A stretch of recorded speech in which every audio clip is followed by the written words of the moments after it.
I think I started streaming. Hopefully it's all working out. Yes, Ben, you're a legend. I don't know how you make it to all these streams. You just you sit there all day long. Hey, so today I'm celebrating 3 years on YouTube, and I just put out a brand new free plugin for all of you that adds a whole bunch of animation tools to Final Cut Pro. But that is a smaller part of a much larger package, and that package is Motion Tools, which has over 100 different features from Apple Motion that I have published over into Final Cut Pro. And I have been meaning to make this live stream for ages, showing off all of these features, but today I thought this would be perfect because the free plugin is part of it, and so you can kind of get an idea of the larger picture if you're interested. So I'm going to try and cover all 100 plus features in this one live stream. We'll see how it goes. I'm a little bit nervous about it. Oh, audio is super quiet. Thanks, Stuart. I'll see if I can bring it up. Bringing it up here. There we go. Oh, yes. Yeah, I've got you on mod responsibilities, Ben. If you can, I always appreciate your help. Let's see. Let me know if that's a little better. This is the beauty of live streaming. While I'm waiting for you guys to let me know, I'm going to cut on over into my computer mode here, and we'll see how that goes. Is it sounding any better? Should I bring it up more? Maybe I can go even further. Fix it in post. How are we sounding? Okay. My meters show they're good. So, hey Craig, thanks for stopping by. Appreciate it. And pop goes the culture. I'm glad you appreciate the plugin. Hopefully you can get some new insight on how to use it. Okay, we're sounding good. All right, I'm gonna try and keep an eye on chat, so we'll see. I'm not as gifted as Matthew O'Brien is at this whole live stream thing, or Doc Rock. Those guys are legends. So we're flying by the seat of our pants. Okay, so yeah, the first of the plugins that I will when I get more excited. That's true. I'm just always excited though. So hopefully I speak nice and loudly. So yeah, the first stuff I want to show is in the basic motion. Now, again, I took all of these features from Apple Motion and I brought them into Final Cut Pro. Some of them I've added some additional quality of life stuff, but for the most part, you can find all of these tools over in Apple Motion. So you don't even need my Motion Tools plugin. But if you don't want to get Apple Motion and you want access to all this, then this is the right plugin for you. And there is a 30% off discount code also in the description. So yeah, I've organized these all by how they are organized inside of Motion. So you can see here, maybe I can do a little zoom, that it says basic motion. So that is by category in Apple Motion. So it should be very similar, but they're all inside of your effects browser. Hey, I'm so glad you guys are all stopping by. Ad Twister, Grin and McKinnon Films. Ooh, that is catchy. I like that. And Anoop Chaco. I'm just gonna destroy saying these names. So thank you guys for stopping by. I'm super excited about this. Okay, so the first one, super simple. Just a basic fade in, fade out. Maybe you don't know why you need this, but you can go ahead and apply this on as an effect, and that's going to give you a basic fade on whatever you've applied it to. You have some real quick controls up here in the top right. And so you can see how I have just very quickly added a fade. So that beats having to add in keyframes to your opacity, and you can set your end and start offsets here. So very basic tool, but just nice to have all of the tools from Motion. The next is Grow and Shrink, and this one's actually available in my free plugin pack, so I'll go ahead and apply that on there. And in here, we can go ahead and set stuff like a continuous growing scale. So if you have something that you just want to keep on scaling into over a really long duration and you don't want to add keyframes, this is a great tool for that. So right now it's set to continuous rate, and I'll go ahead and set that continuous rate. Let's say I want it to continually grow at 10, And if it works, now it's not going to work on stream, then we can see that over the duration of this, it's just going to keep on zooming. But you will notice a problem right off the bat. That is that these edges are getting chopped off, and this is a limitation in Final Cut Pro. That is because this logo that I brought in is a square aspect ratio, and we need to convert it over to a 16:9 aspect ratio so that my 16:9 video here doesn't cut off those edges. So let's go ahead and take off that effect real quick. And on my actual logo, I'm going to push Option G or right click and select New Compound Clip. And then this is going to conform it to a 16:9 image. So we can just call it whatever we want. I'll just call it logo. And now if I apply these effects, it will be in a 16:9 format, so we won't have those edges getting cut off. So I'll go ahead, reapply, grow, and shrink. And we can set that continuous rate back to 10. And so now you can see over the duration of this entire project, it's just going to keep on scaling by 10. However, if there is a specific value that you want to hit, then you can change it from continuous rate over to ramp to final value. Hey, Raf is here. Raf, thank you for stopping by, dude. I always appreciate you and your support. You are a legend. Go subscribe to Raphael Ludwig. He's got some insane video content. So anyway, so we could set a ramp to the final value. So I'm going to go ahead and set this. Let's say I want it to grow by 25%. Now, over the duration of this video, it will grow up to 25%. And we also have this curvature slider. The curvature slider is great because it allows you to have easing with your scale inside of Final Cut Pro, which is a feature I have been begging Apple for so long. It's just such a simple thing. So we can add a nice little curvature, and that is going to ease the scale in. So if I push play, you can see it starts off slowly, builds up some momentum over time, and then by the end, it stops. Now, if you want to speed this up, you could, in fact, just add a cut, earlier in the frame. Earlier on your layer, I should say. And so now the zoom is happening over the duration of this cut portion. So it'll be much faster. Or you can also set an end offset here. So if I go ahead and drag up that end offset to be way higher, we can see that it's kind of ending where my playhead is now. So it'll be a much faster animation and you don't have to have that cut. Oh, dude, I appreciate that. Thank you so much, Raph. I really appreciate the super thanks. You're just a legend all around. Thanks, brother. I guess he's my official sponsor for this particular stream. So anyway, that is a look at the grow shrink. I'm gonna have to speed this up, otherwise I'm gonna take forever. Motion path, I just made a video on a lot of these tools too. So motion path gives us these powerful on-screen controls here. So you can see I've got my A point and my B point. I don't know if that zoom is just making things more glitchy, but if I go ahead, I can drag the A point up, go to the B point. Now I've got a nice smooth animation across this entire thing. And I'm going to go ahead and create a cut to make this animation much faster, just like so. We could even set the easing type. Right now it's set to ease out. I could set it to ease both, so it starts off slow, builds momentum, then goes to that top right-hand corner. If I wanted it to stop at the end, I could select this second part, and we could change the position hold from unlocked to lock, and change the direction over to reverse. So now it will play out, it'll go to that top right, and then it will hold its position. Very powerful to add these quick animations in Final Cut Pro. Way better than working with any of the keyframes, in my opinion, because keyframes are just so frustrating in Final Cut Pro. So I find it much easier to have these on-screen controls all inside of Final Cut. And let's see, I will go ahead and clear off that, and I'll just fix my cuts here. And we'll go on to the next one, which is move and move to and from. So these two are very, very similar.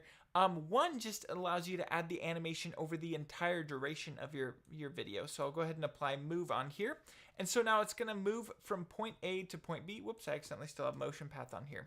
So if I select the move effect, and if Final Cut's gonna work with me, maybe I accidentally forgot to publish the parameters there that need to be there. We can adjust the position here. That's weird. I might have to. We are also fixing bugs on this live stream, so thank you for being my beta testers. So I will just show everything that Move can do with the Move To and From plugin. So essentially, the Move To and From plugin does the exact same thing, except for it also adds an end animation going back to its original position.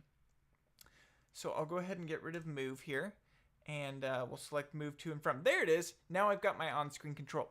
So with this on-screen control, we can just drag this to whatever corner we need, and now the animation will play out, and it'll move to that bottom right-hand corner. Then at the end, it will move back to its original position, just like so.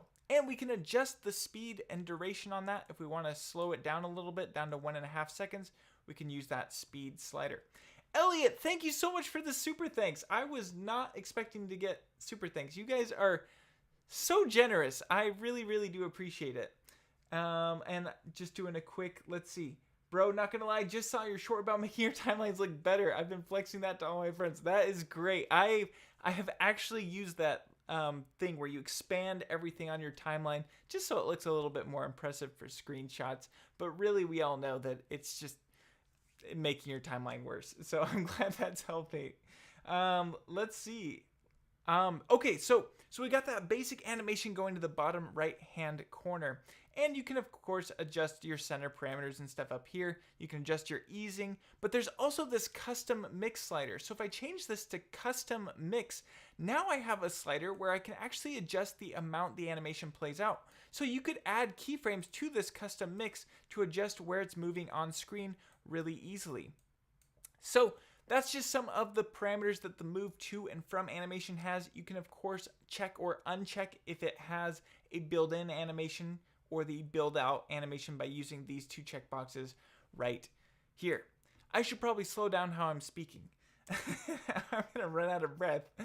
The next one is the spin parameter, and again in Final Cut we have our basic rotation. We could go ahead and just do a little animation here with the rotation. That's cool and all, but I really like having this very easy to add effect. So we can go ahead and apply the spin animation, and we could set the spin rate to something like 18 degrees. So now it's just going to continually rotate at 18 degrees. And unfortunately, the way this is set up, it doesn't apply to a specific value. It's not like 18 degrees for every frame, just due to how motion works with Final Cut. I would love to find a workaround for that, but you just kind of have to adjust your different values here and just get it to a point that you like it. But you also have the ability to set a ramp to final value. So we could set this to rotate a full 180 degrees. So if we want it to flip upside down, now over the duration of this clip, it'll do a full upside down animation, which can be helpful for numerous situations. Specifically, if you were trying to set up a specific rotation in your transform panel, maybe it's just a little easier using the spin value. And if you want more detailed info on this, I did just drop a brand new video today with all of these that are in the free version, so you can check that out. Finally, there is this throw animation. This is just something that's in motion. I don't know that it's particularly more useful than if you were to use something like the motion path, but it is available to you because I think there are motion masters out there who understand a lot of these parameters a lot better than I do. So I just wanted to publish it all so you have it all at your fingertips if you need it. Okay, so we'll go ahead and we'll set the throw velocity. We'll set that up to 100. You can also increase these down arrows to set the exact point where it is throwing to, and you can set up your throw distance. Now, what's really nice is you can also adjust this Z value. So I could have this throw in towards the camera, and you'll see it's all pixelated because it's a low res image, but you'll see how it's zooming in towards the camera by using the throw value on the Z axis. So this could be an interesting way to actually have a nice little zoom. And you could change it from continuous rate to ramp to final value, and now it's going to take this throw distance into consideration. So we could set the final value on this on our Z axis, and I'm gonna have to drag this way up for it to zoom up, but now it's going to zoom to that final point. So that's just another little kind of zoom animation you could do, or something along those lines. Gator McCluskey, let's go ahead and read this. How hard is it to make a quality frame border effect that can deal with video that has letterboxing or needs cropping? They all seem to need full screen. Gator, there might be a tool in here that will help a little bit better with that. That is the stroke tool, which I will get onto here in a bit. And that essentially gives a border to whatever you apply it to. So I will show that off, and hopefully that'll be helpful to you. Next is the Oscillate tool. This is one of my favorites. It's just nice to have a nice subtle little animation of hovering. So I'll go ahead and apply that. We've got this subtle hover animation. We could set it to half range, so now it's essentially bouncing. You could set it to work on the X value as well, so I'll go ahead and drag up the amplitude, so now it's kind of bouncing back and forth. You could even apply it to the Z value, so it's going in 3D space. So we'll go ahead and drag up the amplitude on that, and we will go ahead and see how that is working. And Gator, I meant to say thank you for the super thanks. Sorry, thank you so much. I really, really do appreciate it. And hopefully this plugin can help you. That was not very cool of me. So thank you. And thank you, Ben, for covering that too. You're a legendary moderator. I need to set up some more moderators too. Overshoot is really powerful for getting those quick pop animations. And hopefully I'm not peeking anything. My peeking is going crazy. So you'll see the overshoot is popping into place, but I also made it so you could change it from the scale value of poppin over to either X or Y. So I'll set the position to the X value, and we can go ahead and set our start position to -398. So now it's moving from the left-hand side over to its final position. But you'll notice the overshoot kind of shoots too far, and then it brings it back into its original position. So it's a really great way to get a dynamic animation very quickly. And you can play with all of the different stuff, acceleration and speed. There are a ton of different values. Cycles is one people use a lot too. I'll go ahead and see how that looks. So now we've got quite a bit more of a bounce there by bringing up that acceleration. So it's a very dynamic animation, and I just love using it in my videos whenever possible. Let's go ahead and we'll take out the overshoot. And hey, thanks so much, 4Cs1 family. I appreciate that, picking up the plugin. And from Taiwan, that is crazy to me that people all around the world watch the channel. So thanks for the support. And okay, so the next stuff is stuff that really wasn't covered in the video I dropped today. I'm going to take a sip of water. Got a cool little Zeiss lens on this water bottle here.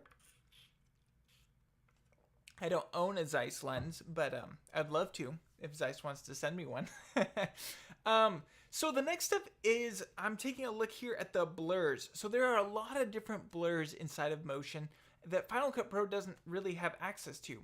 So the first of which is the channel blur, and I'll go ahead and apply that on. And what's interesting about the channel blur is you can set it to blur a specific color. So if I wanted to blur, say, we'll go with the reds, I'll go ahead and disable the green blur, the blue blur, and the alpha. We'll see what that does. I actually haven't tried this with an alpha channel. So now if we bring up the amount on our blur, it's pretty hard. I don't know if this is coming through on the stream very well, but you'll see how it's kind of blurring just the red values of my logo image. And I'll go ahead and just do the greens now. Now you can see how the greens are blurring. It's a very unique tool. There aren't a ton of circumstances I can think of where you need it, but it is there should you need it. And you can set that to blur on just the horizontal or the vertical axis as well. So you can get very interesting, unique looks with a lot of these plugins. Let's go ahead and take that off there and apply the circle blur. Now the circle blur, it's pretty similar to just applying a Gaussian blur with a shape mask. But if you just need a really quick circle blur, again, this is just a tool that's in Motion, and I published it because it was there so you would have access to everything. So you can very quickly just put this on the screen. You could even go into your center parameter and add keyframes. So if you needed to blur out something. Now, I feel like this is a little bit redundant. Most circumstances you won't need it. It's just faster to apply a Gaussian blur with a shape mask. But it is nice that it has these on-screen controls where you can adjust the shape of it. And you of course have the quick keyframes up in the top right. But now with the object tracker being in Final Cut Pro, I don't know how necessary that is. So it is there if you need it. Again, a lot of these tools are more for people who really know and understand the different use cases, and there's stuff way beyond what I can even comprehend, where you would specifically need this tool. Let's see. Do you avoid running anything on your Mac like Clean My Mac? I get regular FCP crashing, and I think it's RAM related. I assume Clean My Mac would help, but maybe it hurts. Only have 16 RAM. That's a great question, Gator. There's so many factors that can cause crashing in Final Cut, from updates to not enough RAM, not enough storage on your computer. So it's really hard to say a specific thing that could be causing it. Yesterday, I was working on a project with several hundred sound effects, and it just kept crashing. I had over 16 crashes yesterday during a 10-hour edit session. So if that gives you any sort of idea, I don't know the full reason behind crashes. I just know that there's a ton of stuff you can try. Personally, I've never had Clean My Mac crashing my computer, so I can't speak to that. I love Clean My Mac. I use it very regularly, but it is possible that maybe it's taking up too much RAM. I do have, I have 32 gigs of RAM, so I don't know on that. That's a great question. Dylan, how would you make an object fly into your hands? That would be a great tutorial, Neil. That's probably not something I'll cover in this particular video, but that's a great question. Thank you so much, Dylan, for taking the time to show these tools. It will be valuable for new creators like myself. Hey, I'm so glad. Welcome to editing. It's a fun world. Can make you pull your hair out sometimes, but but it is a fun one. So that is Circle Blur, super simple tool. Compound Blur. This is another interesting one. So Compound Blur allows you to use a drop zone essentially, and it creates a map and then allows you to blur certain portions. So let me go ahead and apply, I should pull up a generator here, and we'll go to generators and look up clouds. Whoops. If I can spell correctly. So we'll go ahead and apply clouds onto the timeline. And I'm also going to apply this into a compound clip so that I receive the animations. For whatever reason, Final Cut Pro needs stuff to be in a compound clip for animations to work in drop zones. So option G, that is in a compound clip. I'll go ahead and disable it with V. So we just have my, my logo here. And why has it disappeared? Did I accidentally delete it? Now there's an unusual problem. I don't know where my logo is. All right.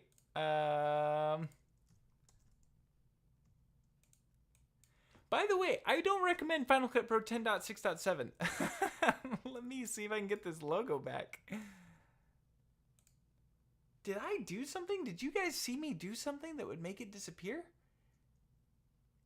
Here's what we're going to do. I'm going to just apply a different logo. So we'll go in my titles. I created a little Final Cut title. FCP. There we go. How weird is that? Nothing is showing up.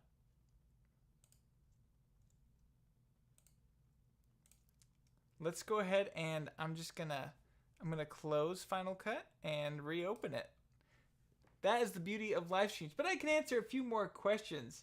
Crashing is a killer. Gator, I don't particularly investigate them just because I don't have the brain of a developer to understand all the crash logs.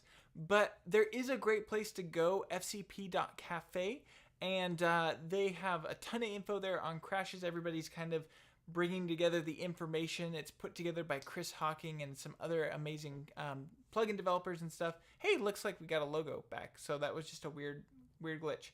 Yes, the new version is very, very buggy, Elliot. Squirky, how can I make a floating text effect like they use in music video? Short's hard to explain better. So you can check out a lot of different plugins. Captionator is great for adding in little popping text. I do have some videos. Look up the Nicholas Crystal effect, CHRISTL, and I show how to add kind of a wiggle animation onto text. So you can check that out, and it's got a nice little flying around. You could also get my free plugin, Truly Handheld version 2, and just apply that onto text, and it gives it a nice little randomized motion. So you can check that out. Okay, so we're going to use the Final Cut logo now, no longer my face, which that's probably for the better. You don't need that many faces. Yes, FTP updates are like Russian roulette. Hopefully that doesn't get me demonetized. Hey, thanks so much, Eric. Thanks for stopping by.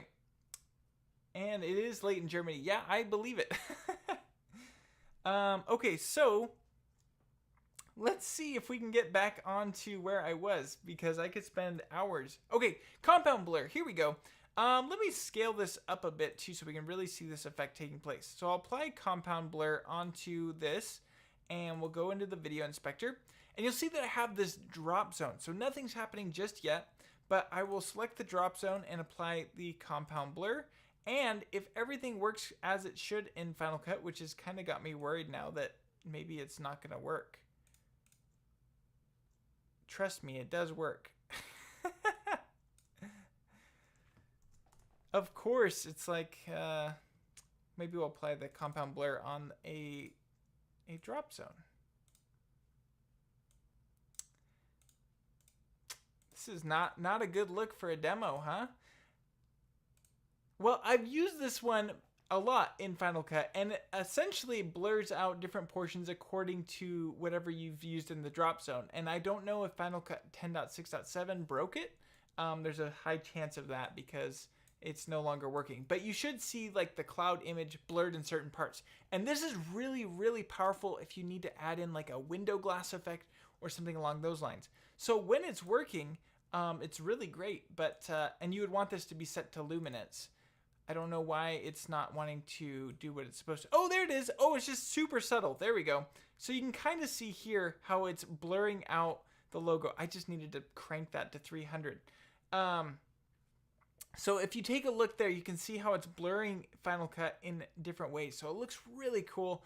It's one of my favorite effects, but there's not a lot of circumstances where you get to use it. But it always makes me think of, if you've ever watched Lord of the Rings, when Frodo puts on the ring and there's like all these crazy waves of air flying past him or whatever it is. It always makes me think of that whenever I use this effect. So if it's not working for you, try cranking the amount to 300 and see if that works. Defocus. So this is actually, it's just a depth of field blur. So I'll go ahead and apply this.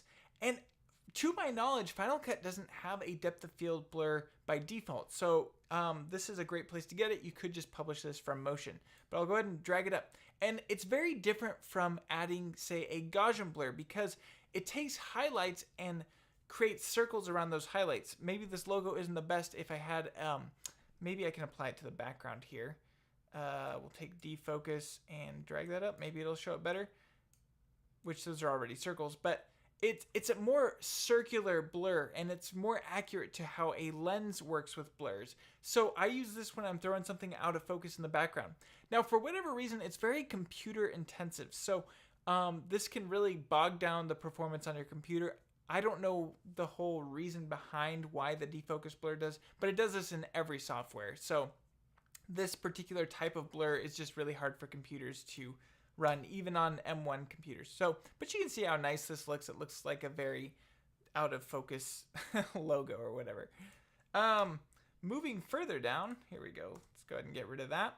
We've got the Gaussian Blur Plus. Now, some of these have the plus symbol next to them, and that indicates that it's a effect that is already in Final Cut Pro, but there were added features in Motion that I published as well. So I'll go ahead and apply the Gaussian Blur, and we can bring up the amount, and you can go as far as you want, and you'll see how that's quite a bit different from that defocus blur.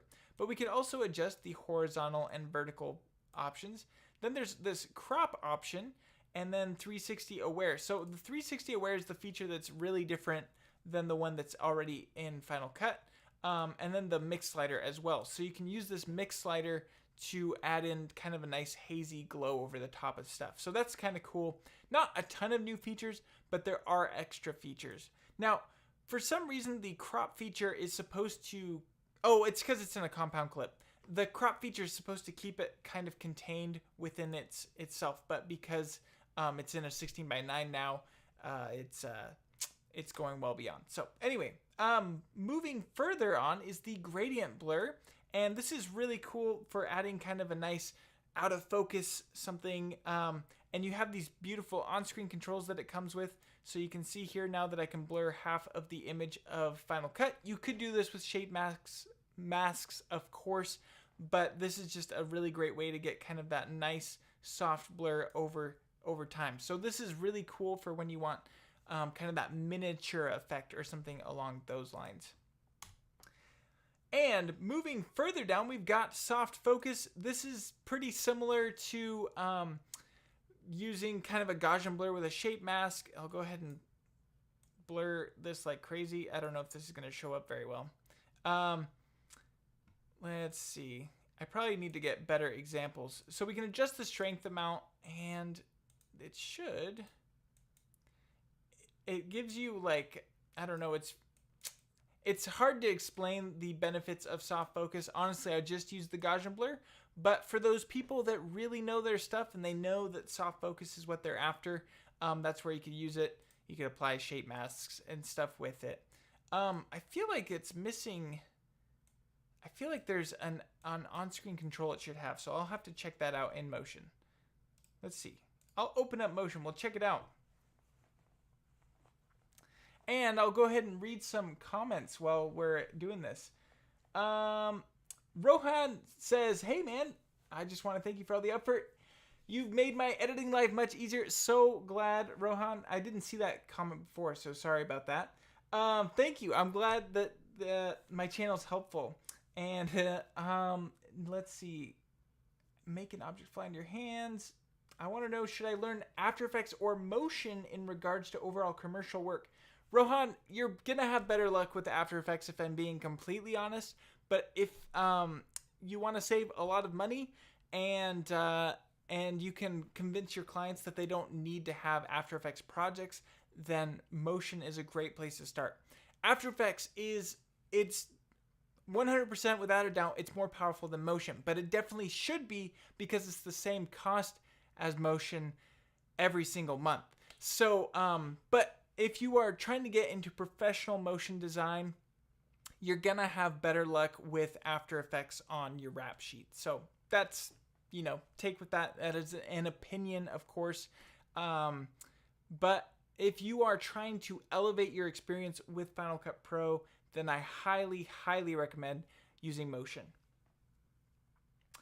Let's see. Okay, I'm gonna go ahead and take a look at soft focus, and I'm gonna see. Yeah, that's all the features it has.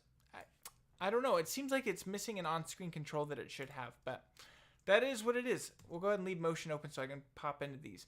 Variable blur, maybe this is the one I'm thinking of. There's so many features, and I don't get to use all of them. Oh, this is the one I was thinking of. Variable blur gives you this on-screen control. It's just like the circle blur, but it's all around this on-screen control. Drag up the amount and just set a certain part in focus. So you can kind of see it gives this cool circle. It's slightly different than using just a regular shape mask, but yeah, anyway, that's variable blur, almost exactly the same. You can set your outer radius here if you want and your inner radius. So just a quick way, no shape masks needed, just to apply a blur. Okay, moving down to the borders. Now, some of these they only work 16 by 9. So we've got the bevel border. I'll go ahead and apply that, and you'll see it's applied a 16 by 9 border onto this. So you can adjust your opacity and your light colors. So we could change this to orange. Just pretty simple stuff. You can set your bevel width. But unfortunately, due to the nature of this, it's only a 16 by 9 border. But then there's Simple Border Plus, and it's just this nice little white frame. We could drag up the width, change the color on that bad boy. We could change the border placement. So if you were trying to do a smaller box in your scene, maybe I could do this. We'll see if this overlap. It's gonna work better if you have something that's a little bit smaller, and maybe a more what's the term I'm looking for? It's probably what's the word I'm looking for? You just need a 16 by 9 video, basically. But better than Simple Border Plus is Stroke. So Stroke is one of my favorites. I'll go ahead and apply this, and Stroke works with an alpha channel. So now we've got this outline around my Final Cut Pro logo. and I can set the offset so we can have it go way out. We could drag up the width like crazy. I'll change this to the outside. I could change the color on it. You can change the fade on the inside. So already I've got this really cool effect with stroke. Stroke is so cool. I love it. There's only one feature that I really want Apple to add, and that's the ability to change where the stroke is. So kind of make it so you could write stuff on the edges. So I love the stroke filter. Easily the best tool inside of this whole plugin pack, in my opinion, just because it's so versatile. I've used it in Motion to select just an edge of something with masks and stuff like that. Very, very powerful tool. I use it for my picture-in-picture plugin. I use it for my stroke, my Saber plugin. Just love the stroke filter. So there is that. And moving further on, man, I'm going to take some more water here. Excuse me. So there are actually a lot of different color filters inside of Motion, and these are all really great. They're pretty basic, and in my opinion, if you're somebody who really wants like slider controls over Final Cut Pro, highly recommend you check out Eric Lentz's plugin. I don't have a link to it here. Maybe he can drop one in the chat if he's still here. Very great tool, very much like Lightroom, but there are some really powerful tools from Motion that I think are essential, and I don't know why they didn't quite make it over. There's basic stuff like brightness, and we could just bring that up. You got a very simple brightness slider, very easy to use. Then you've got channel mixer, and this one is more if you need to take a look at just the reds. Like I want to adjust all the reds. I want to push all the reds to be more green or blue. So just really simple tools to adjust how much of a certain color is coming through. And I even added, these little color indicators just so you can quickly tell what you're looking at. So, and I can even drop in, like I can make the red channel have an alpha channel. So you can almost use it as a keyer in some ways just by dragging these different values. So the channel mixer is really, really cool. And yeah, that's kind of how to use the channel mixer. Just play around with your different sliders.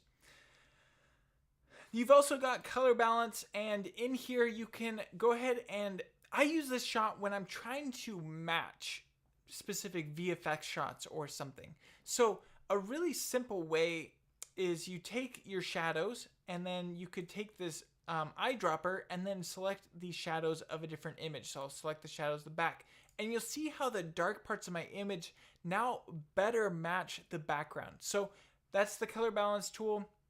You can boost it if you want it to go way further, but this is just a really quick way to match colors. I just match my shadows, midtones, and highlights. It's not perfect. You definitely need to dial it in better, but it is a great starting point. Let's see, color reduce. I mean, it speaks for itself. Look at that. You've got all these colors. I don't know why it's called color reduce, and I'm not an expert on this particular one, but you can go in, you can dial how many colors are there. So now, I guess brain blast moment. Okay, so it's reducing the colors down to these two. So now we've got the ability to change the black colors over to red, or we can change the lighter colors over to yellow. So this is, honestly, to me, this always makes me think of music videos when I see this. So that's a cool way to kind of reduce the colors. But I've also used this in the past when a client gave me a specific graphic that was two-tone, and I needed to swap the colors on those two tones. So I was able to match the color. I was able to eyedropper it using this black and select the specific color I was after and then convert it over to something else. So that was really handy when working with a graphic where I don't have the original layers to change those colors. And then you can adjust your smoothness and stuff here. Contrast, just a basic contrast slider. I believe, though, you can have a nice ease curve with your contrast. So I'll bring that up, and then I could select smooth contrast, and it applies kind of an S curve behind the scenes. I'm not a color expert, so I don't fully understand it, but you can also adjust the pivot point, which is really nice. So if you want more of your contrast to be kind of pushed to the highlights or to the dark end, you can use that pivot slider. And you can also have it adjust just the luminance. Again, it's not stuff that I fully grasp and understand, but there are instances where you need all of these different tools, and I'm really glad to have them there. So yeah, that's the contrast tool, and it's just a little bit better, you know. It depends on your opinion. If you push Command 6, you can, of course, apply contrast here, but now you just have a single slider, and you can adjust the pivot point. Let me go ahead and get rid of those color wheels here. And next up is Gamma. This is a great way to boost your overall image. I'm not, again, a color scientist, so right now it's set to Gamma 1. I could just bring that all the way up, and now we can go up to 10 if we need to. If you need to get further values, you can usually click on the numbers and drag that up. So this is a great way to add some brightness to your image. Color experts like Eric Lentz maybe can better understand what Gamma is doing, but yeah, that's, you know, Gamma, just a quick control. Gradient Colorize though is really cool. So I've applied this. Now on the left side, it's your highlights. The right side is the shadows. So in between this, we can set what specific values, what their colors will be. So for example, if I want kind of a little bit lower than those highlights, I want it to be orange, and then we could add in another gradient point. You can get really crazy with this. I use this to kind of swap out background colors all of the time. It's just kind of up to you. So this isn't the most glamorous looking image, but you can see how crazy you can get with it. And I believe you can also set opacity points. So as it gets darker, maybe we want to drop off the opacity and it's not quite working. So maybe that doesn't transfer over from motion very well. I wouldn't be surprised if you could use the opacity if you had multiple effects going on that single image. But yeah, that's kind of a look. And again, there's just so many tools for me to have published over that it's hard for me to understand every single specific tool. But I do enjoy having them, and I use them all of the time. Okay, I'm going to see if I can answer a few questions. Jamie, yes, this is going to be staying live. I'm going to be linking this video anytime somebody wants to know how to use the tools. I'm going to also attempt to add chapter markers.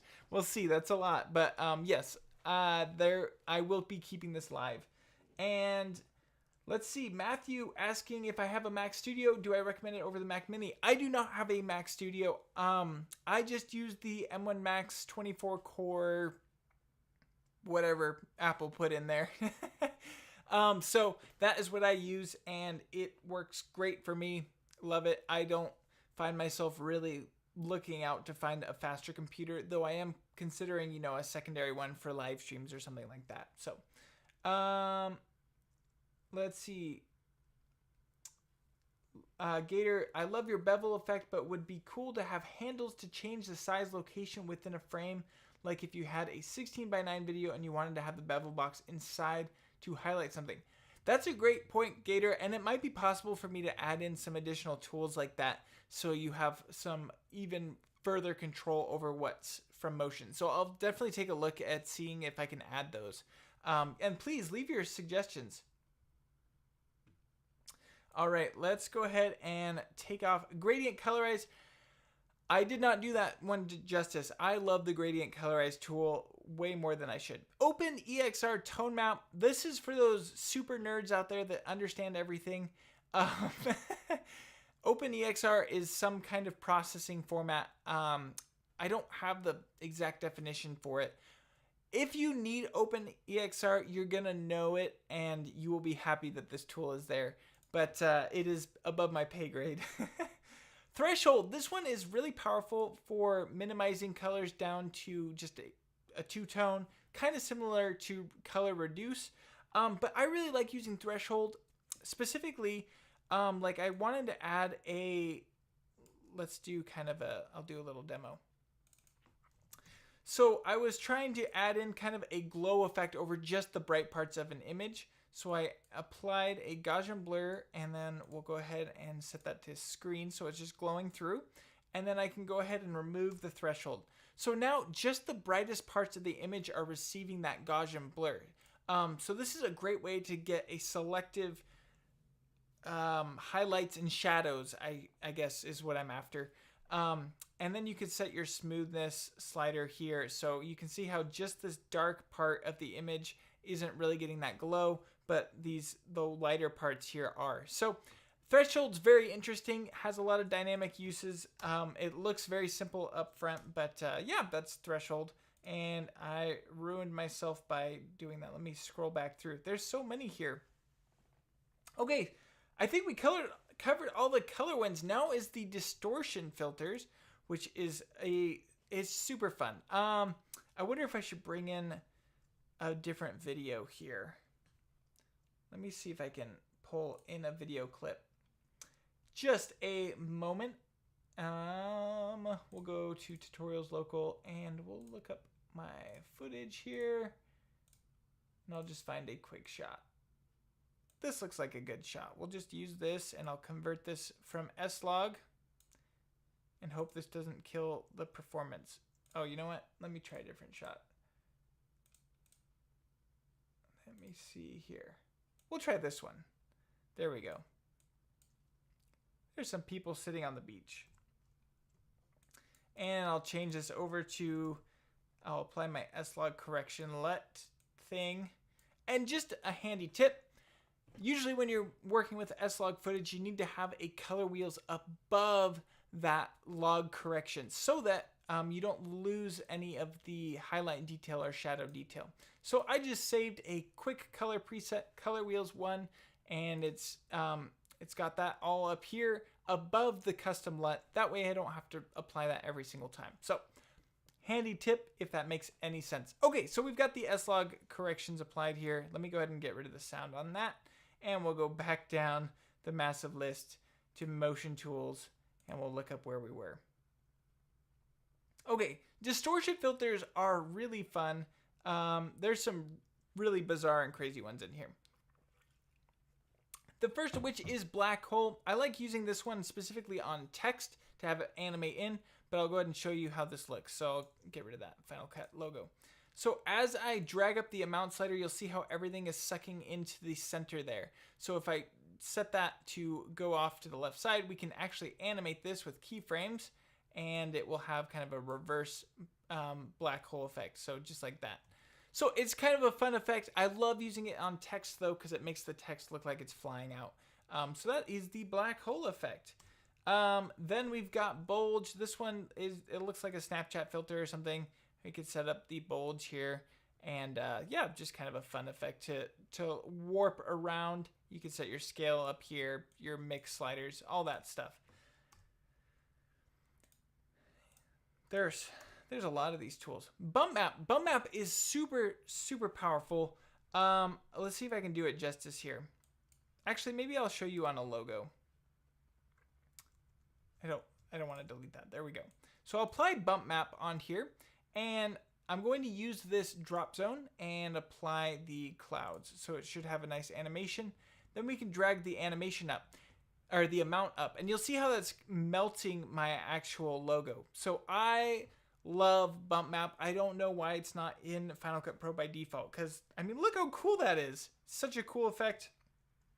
Kind of adds this warping water. You can animate the amount slider, so you could have it go from this full craziness down to 0 if you wanted to. You can change the amount on it. So bump map is ridiculous. Really cool. So take with that what you will. But it is important to use that drop zone, otherwise nothing's gonna happen.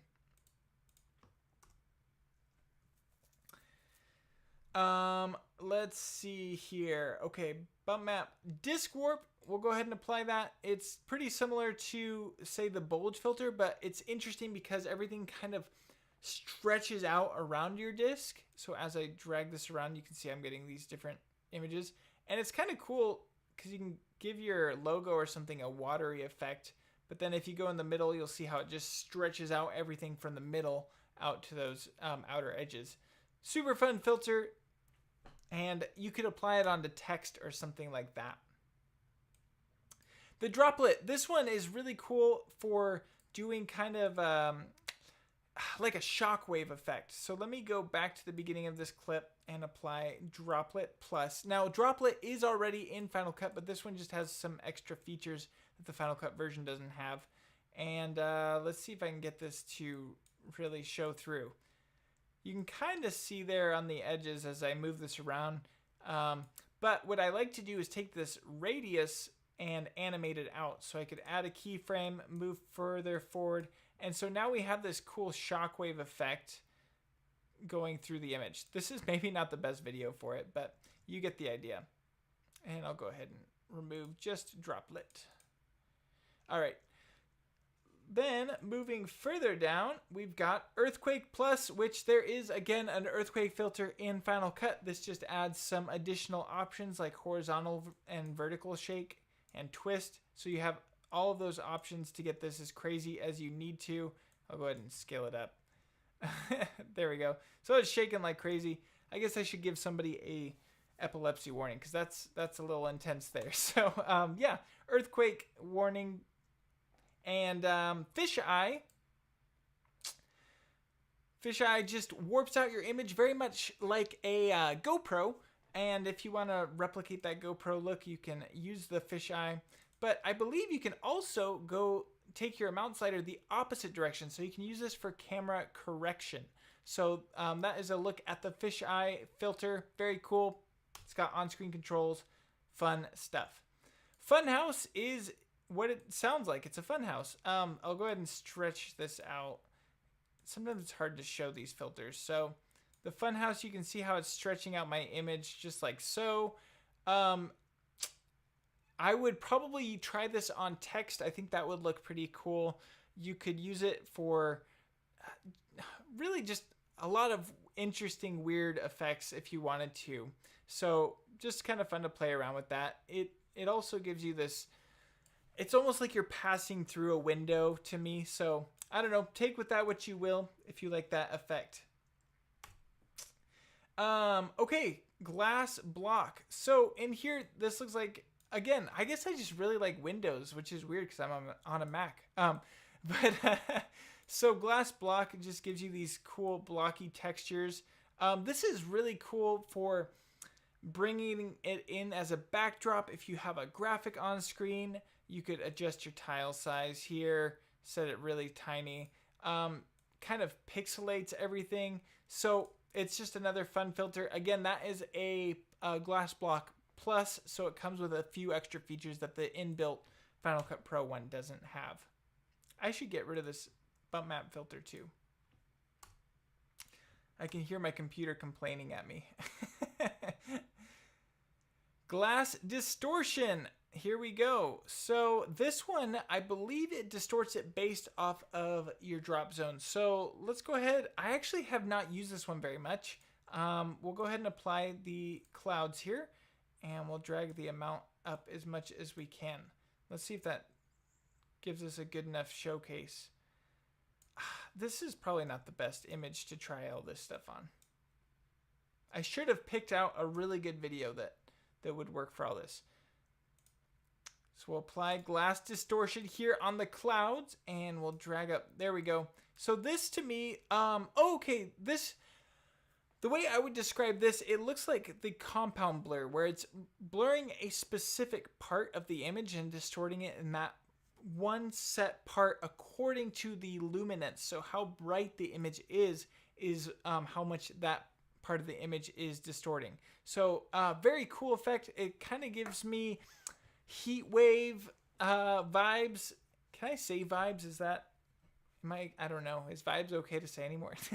It's one of those words. As in, like, is it, is that what the cool kids say anymore? I don't think the cool kids say vibes anymore. So anyway, so glass distortion blurs and distorts specific parts of your image based on the luminance. So I had the clouds driving that. Insect eye. This is a fun one. You can kind of see how it's working here. What I think is really cool about insect eye. So I'm not always going to use Insect Eye. I might use it to add some texture. You can kind of see the texture that it's creating in this background, which is really cool. But we could change stuff like the border size, and now we have these hexagons, which is really cool. We can change the hexagon color, but we can also, I'll take the border size down quite a bit, and if I drag this in the opposite direction, you'll see how it pixelates it in a cool hexagon factor, and we could set the size on that. So I just think this looks really cool for backgrounds. You could keyframe it in, so it's just this nice smooth animation of stuff going into this pixelated look. Very cool, very great way to get your color swatches really quickly off of a specific image.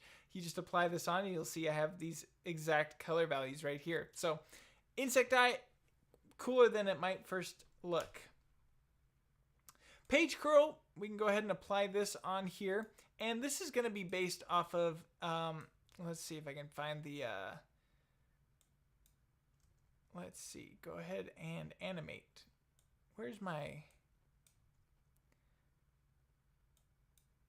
it's got these on-screen controls. Why are you not animating in? That is the question.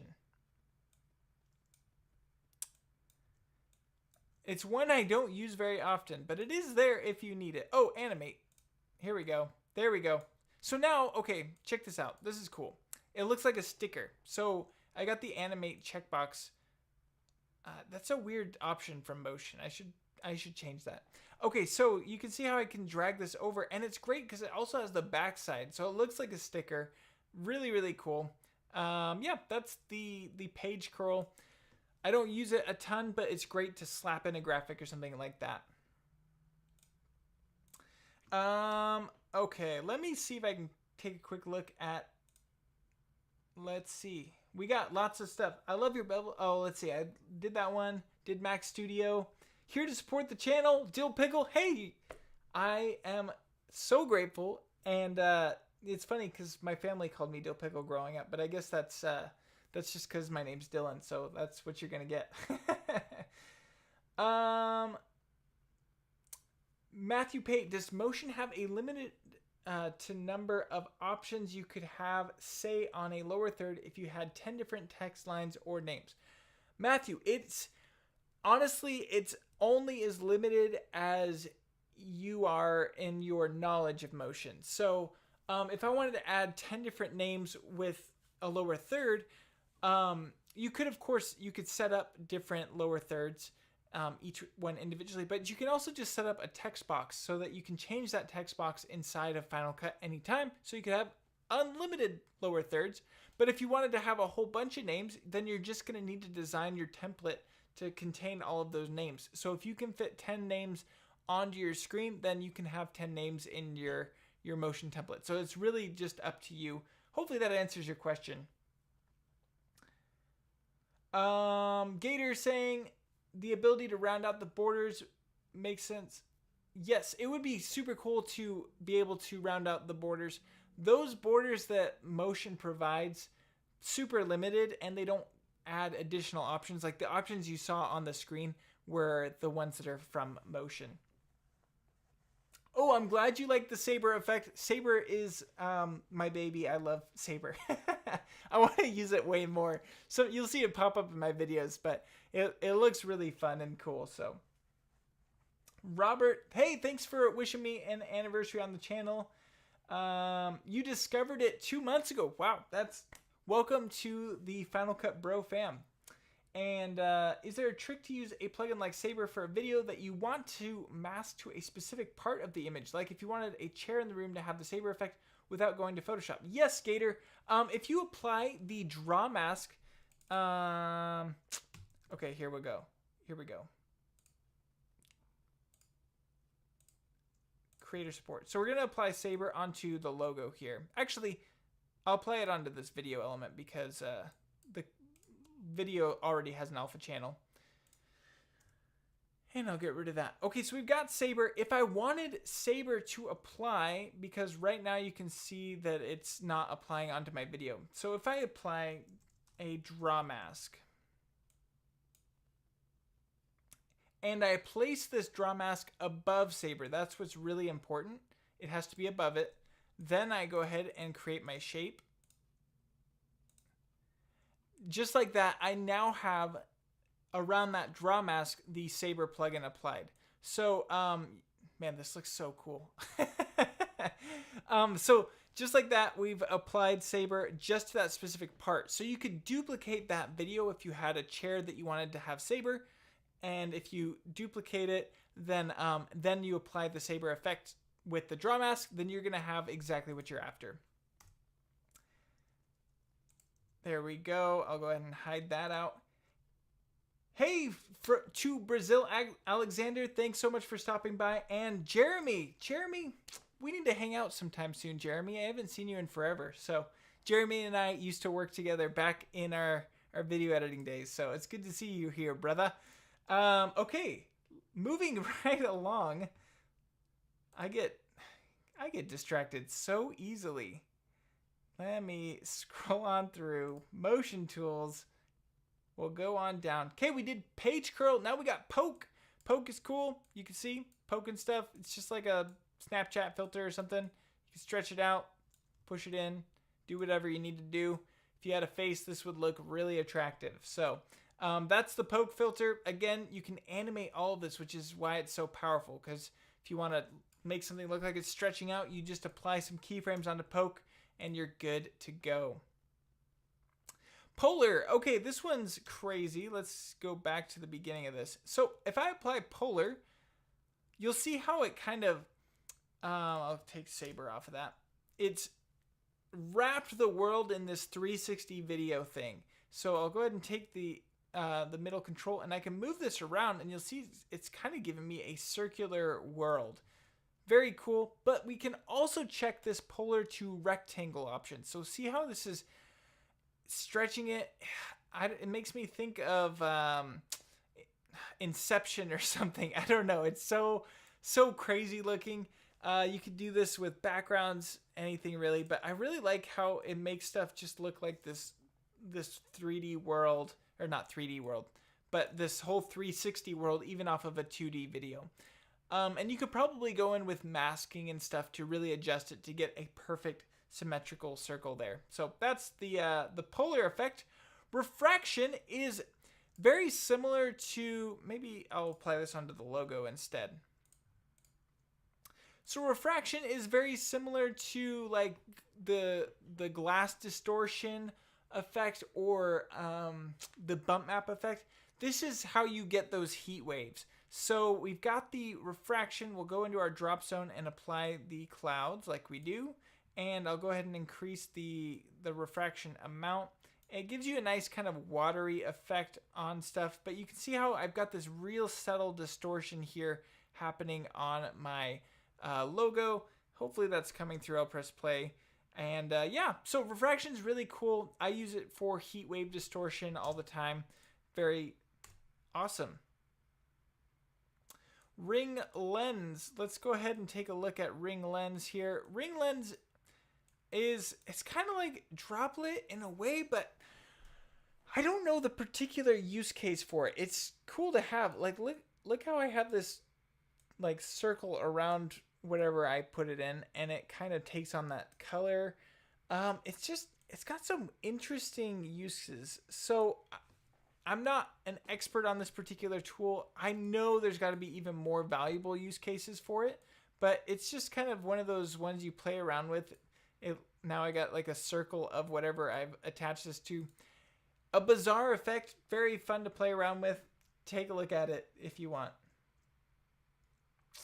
Let's take a look at the next one here.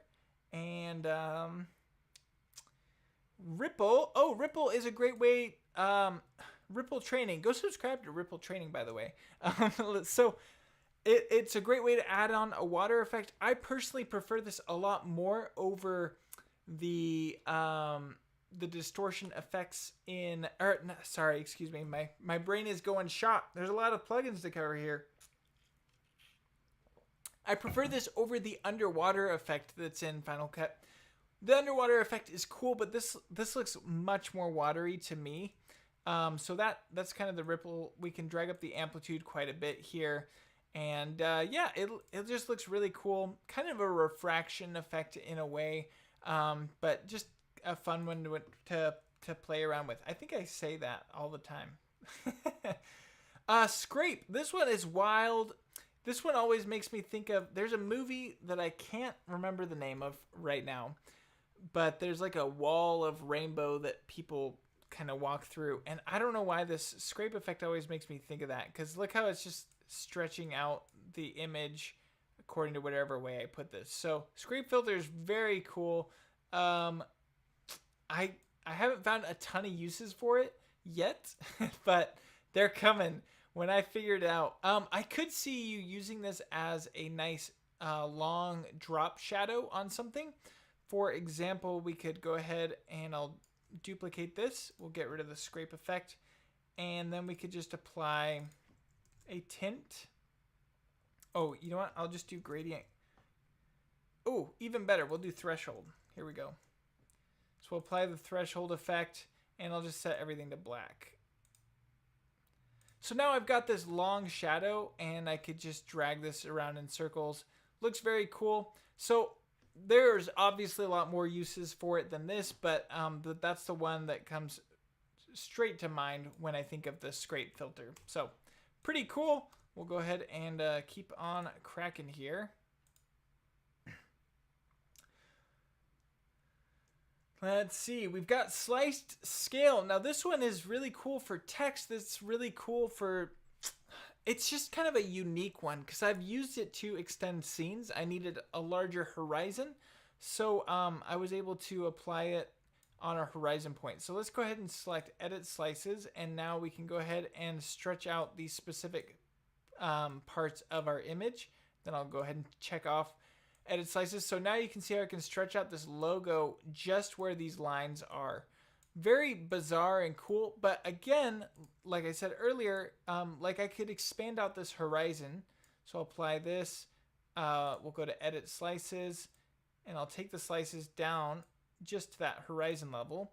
Then now it's not going to work super well because I have people there, but I'll check off edit slices, and now we can drag that up. Expand the horizon point. We could shrink the horizon down quite a bit.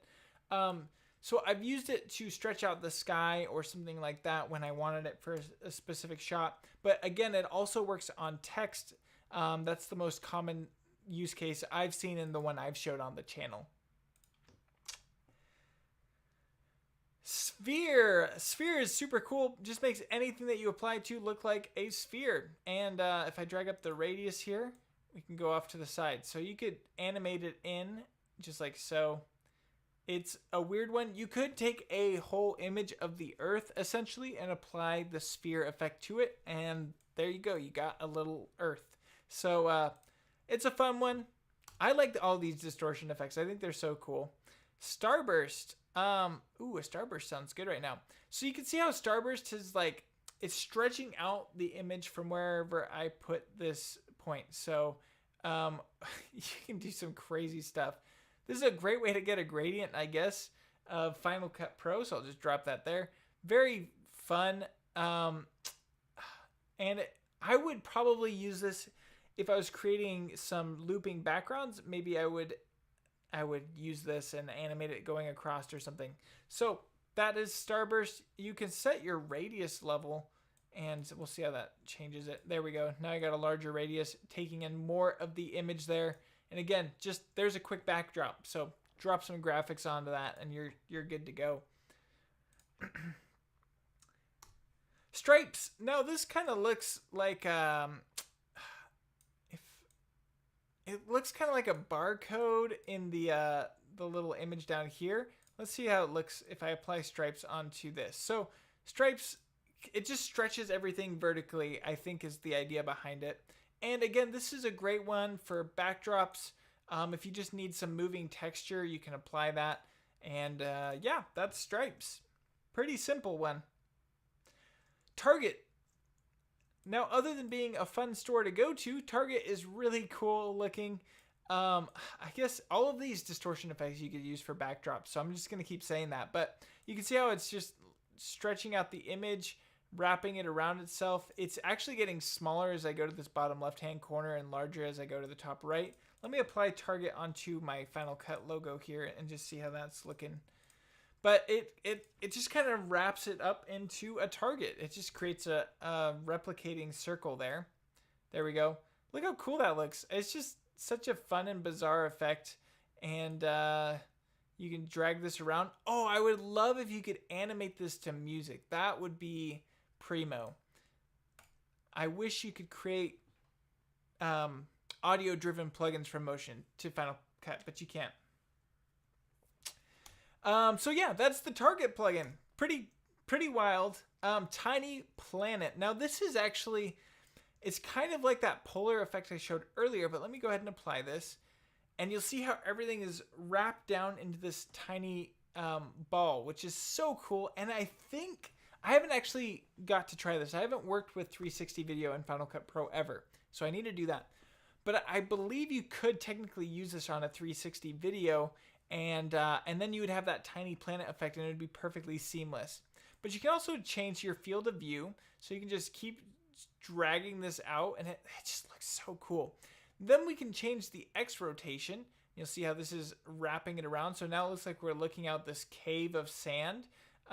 We've got the Y rotation. That'll make you a little sick there. And then the Z rotation. So really a bizarre and fun effect. And I love playing around with this field of view, going out further and further as you're looking at this tiny, tiny planet. So just a fun one. Love it.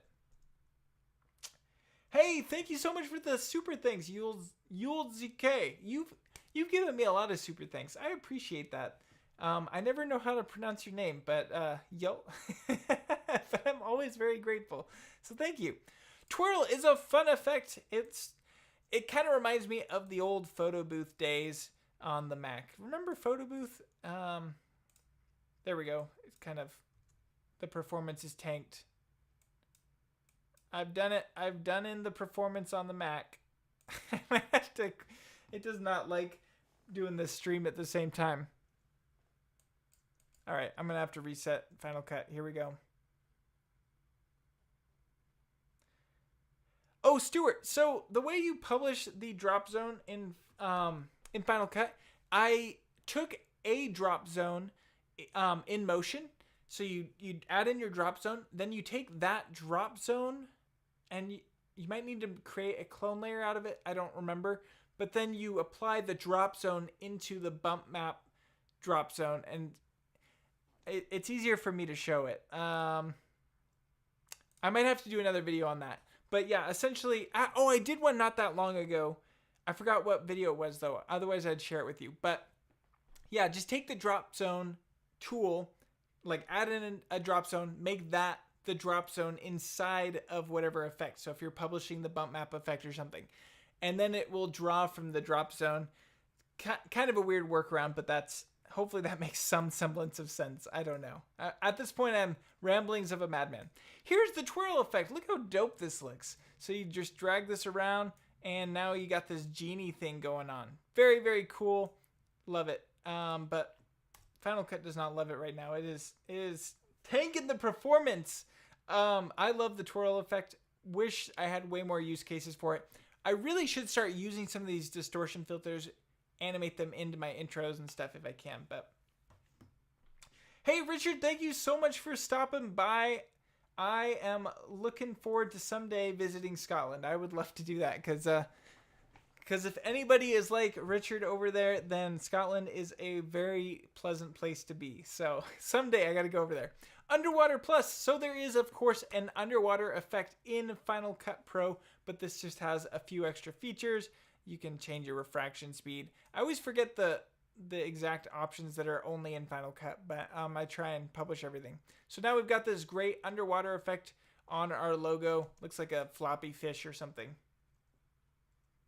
Hey, thanks so much for picking up the plugin. I appreciate that, Guy Webb.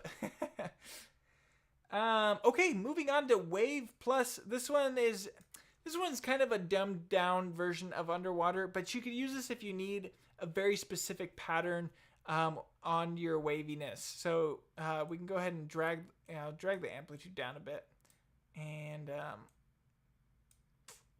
we'll set the offset. So you can animate this moving up.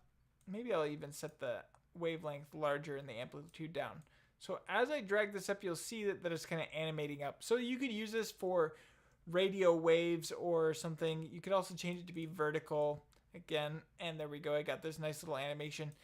Just, you know, various use cases. You're not going to use it a ton, but it is there when you need it. And, okay, so now we're into the glow effects, which means it's time to take a drink of water. Read some of these chat messages. The Traveling Scotsman. I have a feeling that you're also in Scotland. Yes, I would love to go check out Scotland. I will be going to Spain here in September. So, but that's not, you know, it's different than the US. It's closer to where you guys are in the universe, but still pretty far. Cyprin Mokanu, or however you say her name, I'm sorry. You love my videos. Hey, I'm so glad. And hello from the Netherlands. Netherlands is another place I really want to go to. So, hey, thank you so much, Stuart, for stopping by on the live stream. I really appreciate it. I got to do more of these live streams because they're fun. But I'm always nervous when I do them because it feels like everything goes wrong whenever I do them. Nikita, I do not have stats on that. That would be interesting. Ray, I do not have a Motion 5 course. I am working on it. I've been just in the middle of a bunch of really massive projects, but those are coming to a close, and I've told myself that the Motion 5 course is the next thing on the agenda. So hopefully soon. I can't promise when, though, because I've never done a course, and I want it to be as good as it possibly can be. So Motion 5 course on the way. What are a few of my top requests for Apple for a Final Cut Pro upgrade? Animations, number one. Better audio workflow so I can apply an effect across an entire audio roll. Number two, I would love expandable compound clips so you can compound clip it, expand it in the timeline, and, you know, work around with your clips and then collapse that expanded compound clip. That would save me so much time having to jump inside the compound clip, and it gives you context on the timeline. I would love for the tracker to get a lot more love. It's great to have it, but I feel like it's lacking compared to some of the competition out there. I would just love a few more key features on that tracker. I would love a better stabilizer if we had better control over the stabilization. Though it is very good, I would just love to have finer control. The Apple Motion Stabilizer actually has a lot of the tools that I would be looking for in a stabilization update, so they just have to publish those over. Unfortunately, I can't publish them over, but Apple could do that. Hey, thanks so much, Paul. I appreciate that. I hope it's I hope it's helpful to you. It's a lot. There's a ton of features in here. So, Brazil, I would love to go to Brazil too. And I had a friend who went to Brazil for a couple years and loved it. So I want to go to all the places in the world. So, got to make that part of the next plan in life. Okay. You only have Final Cut. Should you get Motion? No, that's not a newbie question at all. In fact, a lot of people have bought Motion and never touched it, including myself. I did not touch Motion for years until I started my channel. So I think you should use Motion if you're looking to do a lot of motion graphics in Final Cut. If you're looking to build templates for yourself to save yourself time, there's way more features in Motion than you first realize. But Motion has a pretty big learning curve when it comes to publishing different parameters. So, in my opinion, first learn Final Cut. See what features you need before you step out into having Motion. And when you're ready to level up, make your life easier with templates and stuff, then I would look at purchasing Motion. So save your money for right now. Yeah, that's my thoughts. I love Motion, and if you have been editing for a while and you can take on the extra learning bandwidth, highly recommend Motion. And I have a playlist. I think it has over 100 videos of Motion tutorials, so you can check that out too. Okay, let's take a look at these glow effects, shall we? Some of these are hard to explain how they're different. but we'll go ahead and take a look at Aura. I feel like this one's, it's more of an inner glow. It's hard to show it. So you can see how it's kind of taking the edges of the video and adding to that glow. We can increase the outer radius. So it's all kind of self-contained on the object, giving it these nice, clean, bright edges. So that's kind of the idea behind Aura, and you can also use it to darken the edges too, which is cool. So yeah, that Aura effect glows your edges. Aura Plus, so again, Aura's already in Final Cut. This is just a plus version that has added all the tools that are in Motion. Bloom Plus, again, there is a Bloom tool in Final Cut Pro. This one's hard to show because it just kind of, it adds values to the brightness, all your colors and stuff. So it's just kind of overriding the brightness that's there. Maybe we could see it better in this. You know what? I'm just going to do a hold frame because I am tired of having to go back to the beginning there. Okay, so let's go ahead and apply Bloom onto this. If you've ever used Bloom, now Final Cut, there we go. Final Cut hates me right now so much. It 10.6.7 is causing some problems. Well, okay, we'll just keep showing it on the logo. It's really struggling here. I did that hold frame, it doesn't like me. You can kind of see though, it's just overriding the colors, making everything brighter and punchier. It's a good transition tool, so you can take that amount slider way up and then keyframe it down. Yeah, that's Bloom. Glint, I believe it takes the brightest parts and it adds this nice blur horizontally to it, so you can see how it's glinting the image. So it's a very cool blinged out thing. You could, of course, animate this in, set your exposure up. So it's kind of cool to get those flares off of a bright part of your image. So very cool. If you want, you can tint it so it's just one single color rather than taking on the colors of the stuff that you're brightening. So that's Glint. Pretty cool. Lots of powerful tools here with angles and everything. And you know, I'm looking through this, I'm like, man, I want to use that tool more. I want to use that one more. So this is a good reminder for myself as well. Gloom is a hard one to describe. So if you look here, it's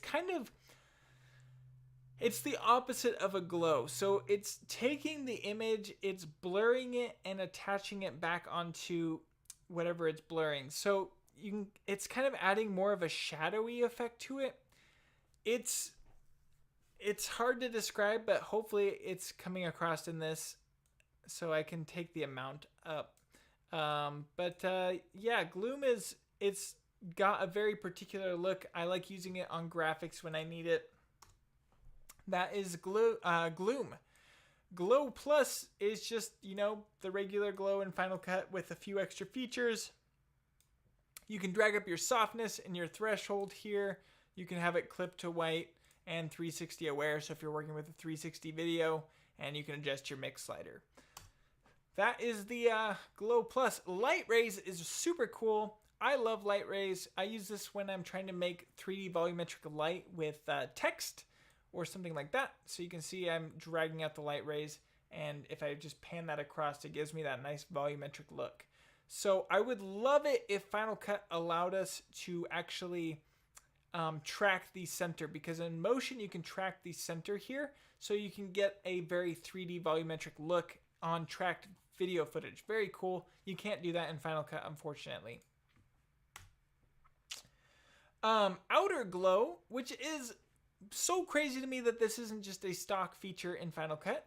But let's go ahead. We'll drag up the radius like crazy, and I can bring the range down a bit. And as you can see, it's given me this beautiful glow on my footage. And what's cool is it's a gradient. So I can set two specific colors to this particular glow to get a different look. So I really like this outer glow effect. I might at some point, it's not a feature that's in Motion, but I might make a version that just glows according to whatever color the object is, if I get the time to set that up. So yeah, glow is really cool. You can set your horizontal and vertical attributes here. And yeah, that's glow. And let's take a look at Overdrive. So we've got Overdrive. Overdrive is wild, and I think this would be, I would think of this as music videos or just like somebody's going through something that's making them very mentally distraught or something like that. It's hard to say. You can just see how this is making my image. I'm not going to apply it onto the larger one because you seriously might need an epilepsy warning with that. It's just a lot of blinking, a lot of glitching. Very, very cool to play around with. I'll just take the size way up. There we go. There we go. You can kind of see how it's jumping between different colors there. We could set those colors. Yeah, just it's a wild effect. It's hard to describe all the needs.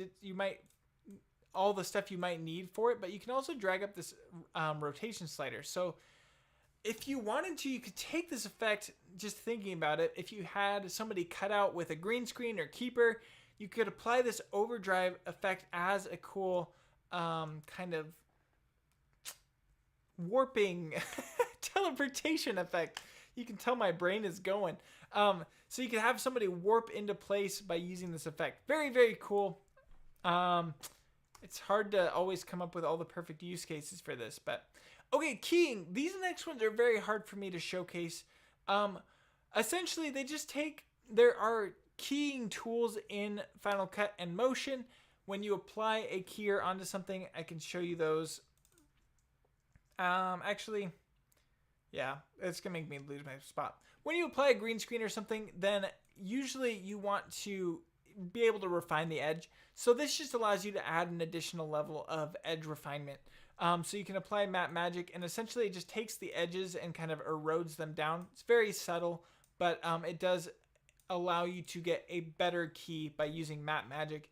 And Spill Suppression essentially just takes the green cast or blue cast or whatever you're doing, and it negates it by applying like a magenta or something like that. So you can drag up your level slider, your shadow contrast, all of this to just get a better key.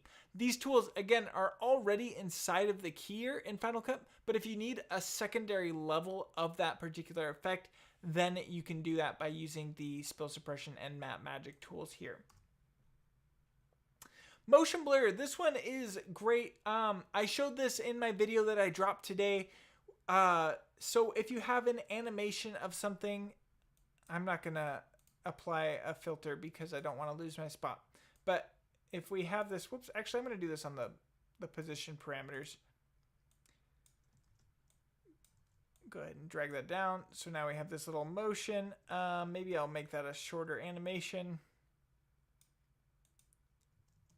And then if I apply Motion Blur Light, and we'll see if Final Cut hates me. You know what I just realized is the order of operations is not going to enable this. So if I wanted that blur to happen, this would have to be in a separate compound clip. So I'm just going to go ahead and apply we'll go ahead and do Oscillate. Again, one of my favorites. Covered it way earlier in this stream. Sorry, this stream is so long. So we'll go ahead and apply the amplitude speed way up, and then we can go ahead and apply Motion Blur as an effect. And you'll just want to make sure that this Motion Blur effect is always happening after your whatever parameter you've applied. So in this case, I want to, hopefully this isn't killing performance here. I think we're still going. Okay, good.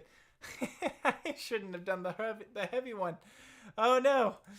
No! Alright. Final Cut's not responding. We're going to force quit it.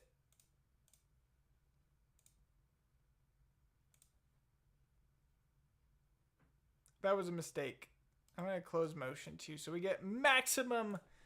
Well, and if you're wondering, wow, he has an M1 Max and performance is so bad, it's just because I'm streaming on the same computer as this, so. Well, this is, oh, wait, maybe we're back. Maybe it worked. Okay. Hey, look, there's the motion blur. So now you can see it has motion blur. I have different samples with these motion blurs. So the motion blur light has it has 16 samples. Yeah, 16 samples at a shutter angle of 180 degrees. So that one's going to look the most natural because when you're filming, you want a 180 degree shutter angle. In most cases, depends if you're making a war movie or something. Then you've also got the motion blur medium, which is a 360 degree angle, and because it's a larger shutter angle, it's going to, the samples are going to be farther apart. So I increased that to 32 samples, and then finally motion blur heavy has a 720 degree shutter angle, so it really stretches stuff out, and that has 64 samples. So that one's very intense. I shouldn't have used that one on the computer here while I'm doing this video demonstration, but we did it. So that's definitely a tool you want to use at the end when you're done editing and you're ready to put the export out. Then maybe apply motion blur, just because it's so intense. You obviously can work with it, and it helps a lot when you're not live streaming like me right now. But yeah. Blockbuster Police, yes, the newest version 10.6.7 has been crashing a lot for me.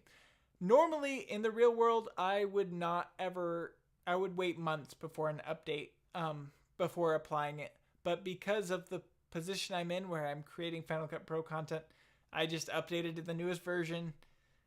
Hope it doesn't break stuff, and it does, but that allows me to better report on it too. So, but I personally don't recommend updating unless the specific things that were listed have been really affecting you and you want to get those fixes.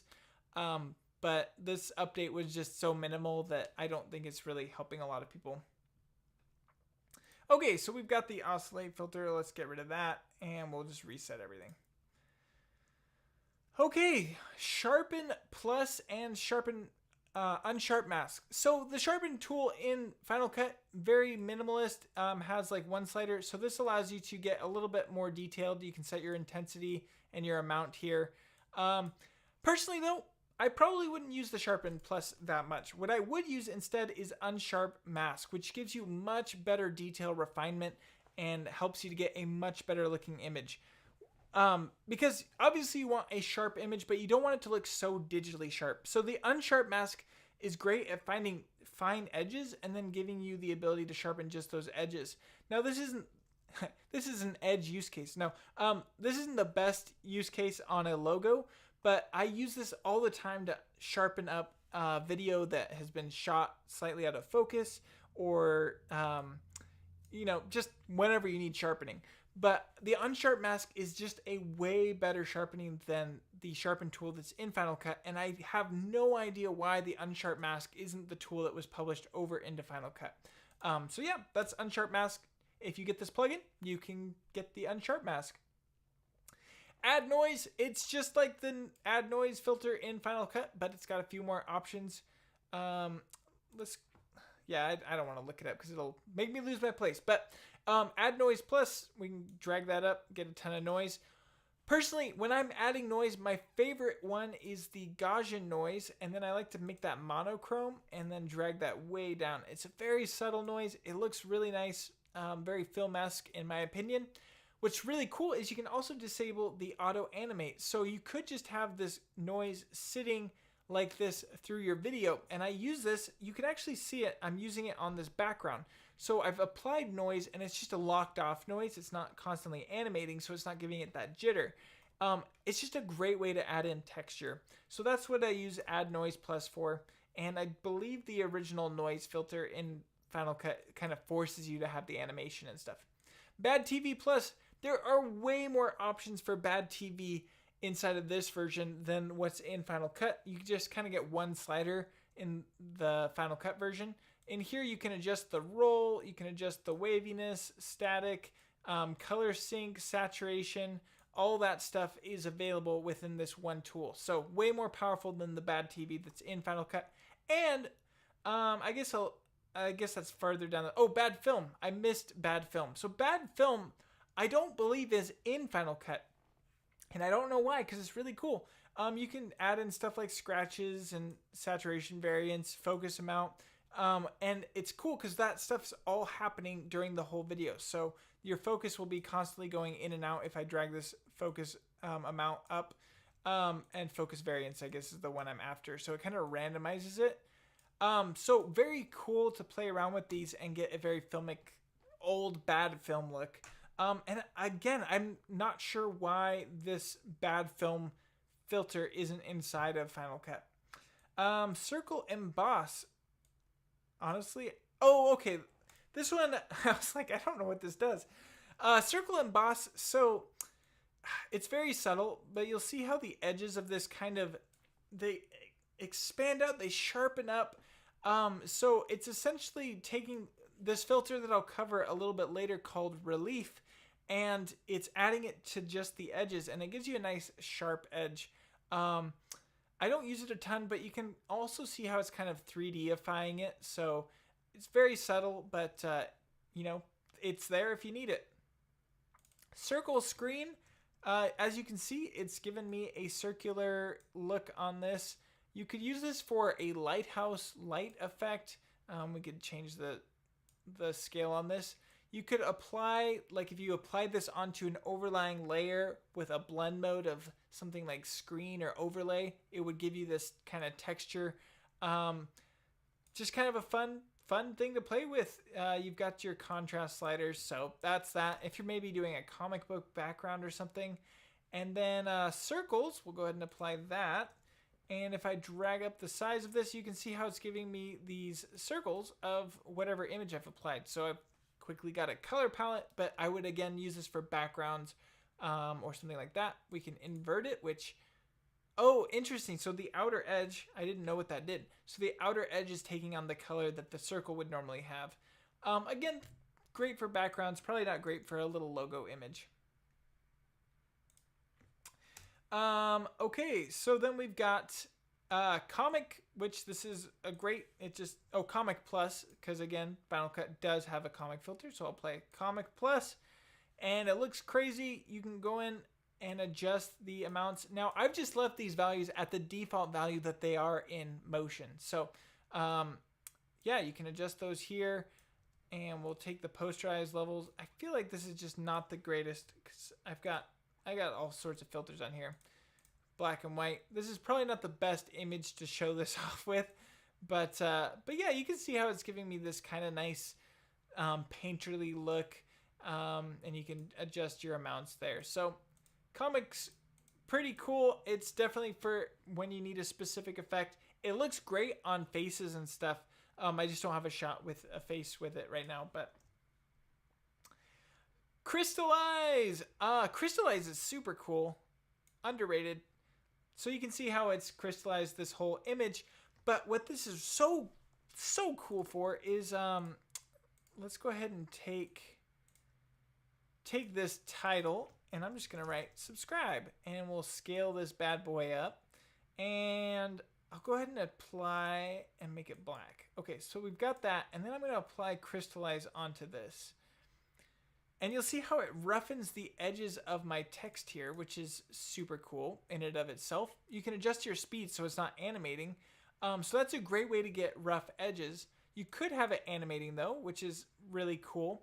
And if you combine this with another effect that I'll show a little bit later, the strobe effect, it's going to make it look stop motion-y. So it looks like you have a hand-drawn text layer by using Crystallize and the strobe effect. So I'll get into that a little bit more later.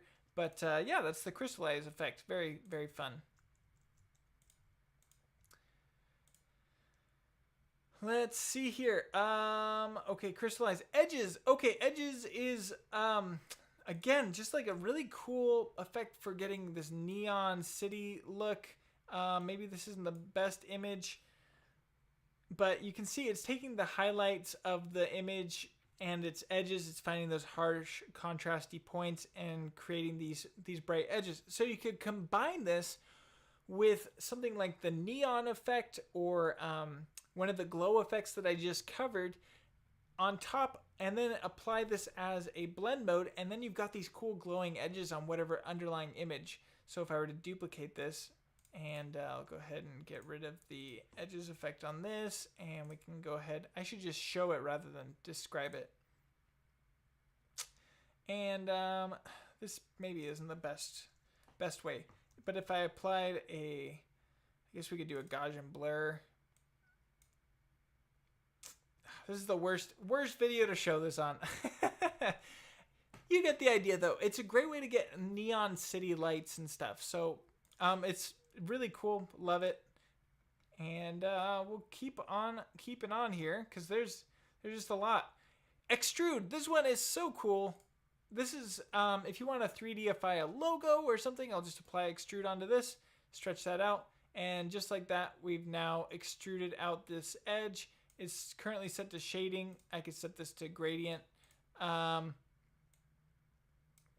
extrude takes on whatever color.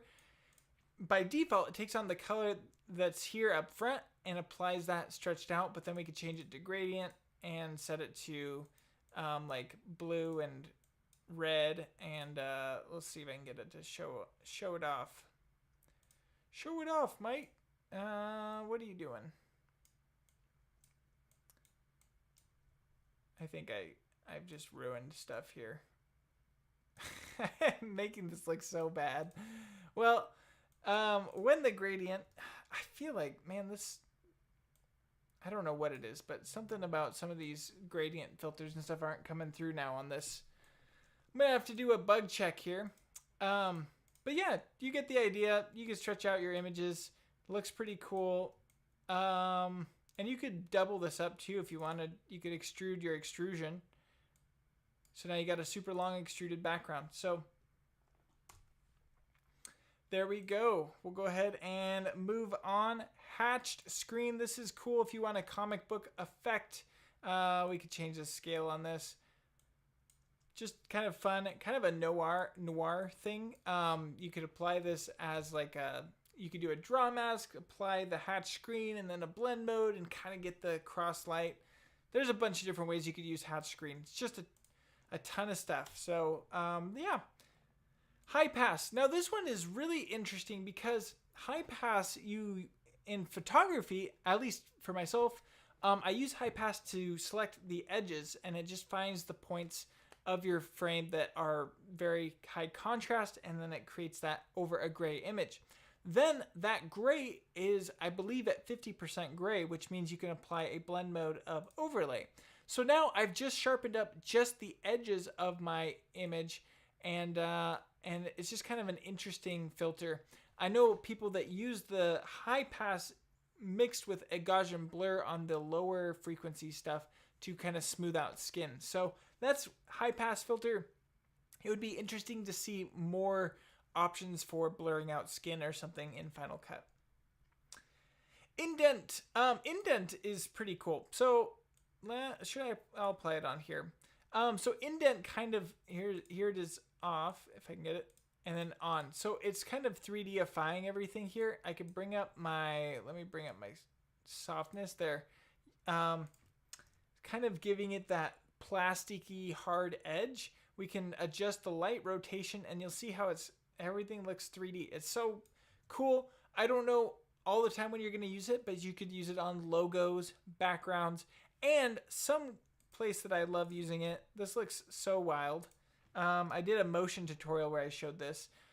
So if I apply indent onto this clouds background, see how plasticky and melted it looks? It's super cool. So we could take the softness way up there, and if I take a look in here, zooming in, you can see just how bizarre and cool that looks. It's just a fun filter, and I used it to kind of create a lava effect inspired by Ben Marriott, who's an incredible After Effects artist. So yeah, that's indent. Line art, well, surprise, it makes stuff look like lines. So you can drag up your threshold amount to figure out how much of the lines you want there. But again, I've used this with the mixture of blend modes and duplicate layers and stuff to select just the edges, and then to get those edges to be a specific color. So you could set your paper color to be something that's easily keyable, like a black or a white. And then you could set your line colors to be whatever color that you like, adjust your smoothness and stuff. Very fun filter. So it's just, it goes well beyond what the original intent seems, and you can see how I can drag the paper opacity. So now I just have this outline of the Final Cut logo with this line art. So again, add on some glows or something like that, and you'll have a very cool image. Min-max is, it's a very hard one to explain. I feel like VFX artists have more uses for min-max than I do. It kind of blockifies everything as you drag it up. I don't understand what it's doing, but you see how it's kind of expanding out the highlights of the image. It's very bizarre, but somebody showed me how they used the min-max filter to essentially get rid of unwanted pixels that were kind of floating around with a key. So you could try that. Try the min-max filter, and it might get rid of some of the noise or something in a key. Worth playing around with. It's beyond my understanding, but it is there if you need it. Noise dissolve is an interesting one, and for some reason, this one is very computer intensive. So we'll see what happens here. So as I drag up this dissolve amount, you'll see how it's kind of giving me that Thanos snap dissolve on this rather than just like a traditional fade. So you can just drag up that noise dissolve amount. You can adjust your random seed to get different looks. Interesting. I'm not sure what you would use it for other than if you needed somebody to, you know, disappear in your scene and you wanted a more interesting way of doing noise dissolve. There it is. But yeah, like I said, the first thing that makes me think of is like a Thanos snap disappearing. If you just added in some particles or something, you might have something there. Posterize. Posterize is a great way to get kind of comic book effects. From what I can tell, it's kind of just taking the most intense color values from like your basic colors that you've got, and then it's just expanding that out so you can see I've got this comic book look. But you can animate that, which is cool.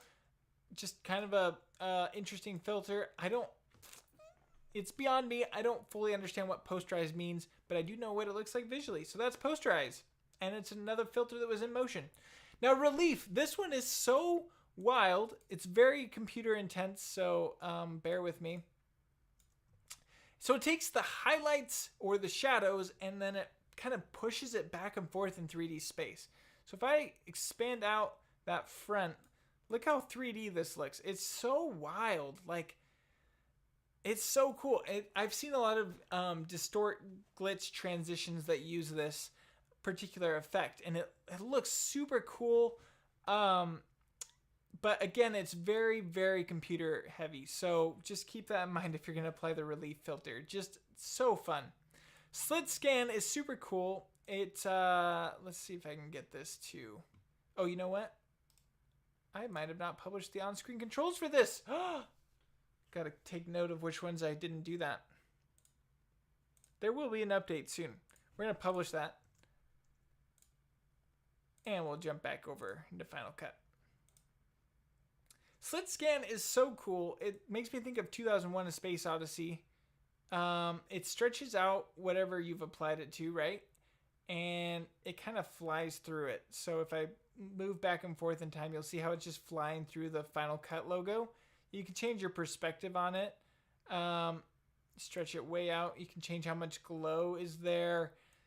It's so cool looking. I know that there's filmmakers who actually worked with film cameras and understand exactly what this is referencing, the slit scan.